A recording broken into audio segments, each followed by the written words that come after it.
Hello, আসসালামু আলাইকুম viewers.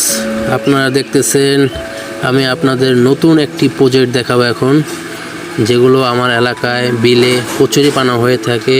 সেই কচুরিপানা একসাথে রাখলে পচে ফাঁসমাটির মতো হয়ে যায়। সেই কচুরিপানা স্তূপ করতেছি আমি। আপনারা দেখতেছেন একসাথে করতেছি সব স্তূপ। এখানে সব স্তূপ করে আমি এখানে যে কোনো গাছ লাগাবো, অনেক ভালো হবে। আপনারা সবাই যাদের গ্রামের অঞ্চলে বাড়ি, সবাই এই কাজগুলি করতে পারেন। দেখতেছেন, হ্যাঁ, একদম মনের মতো গাছ হবে। আর যে গাছ লাগাবেন সব গাছেই ফলন ভালো হবে, খুবই ভালো ফলন হবে আশা করি, যদি যত্ন করতে পারেন। আসলে সব জিনিসের যত্ন করার দরকার, খুব জরুরি। দেখতেছেন আমি এখানে কিন্তু অলরেডি কলমি শাক লাগিয়েছি।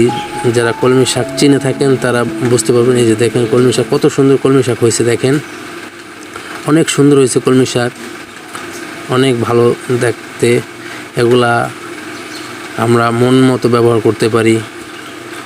আমি এখানে কলমি শাকের পরে এখানে কিছু লাউ গাছ রোপণ করব। আপনারা দেখতে থাকেন। আপনারা অবশ্যই পরবর্তী ভিডিও দেখবেন। একটা ভিডিও করতে অনেক কষ্ট হয়, ঠিক আছে? সবাই এই ভিডিওতে লাইক কমেন্ট শেয়ার করবেন। ভিডিওগুলো করতে অনেক কষ্ট হয়। আপনারা যদি লাইক কমেন্ট শেয়ার না করেন তাহলে কেন এত কষ্ট করে আমরা ভিডিও করব বলেন? তাই আমি সবাইকে বলবো, সবার কাছে রিকোয়েস্ট করব, আপনারা সবাই পাশে থাকবেন।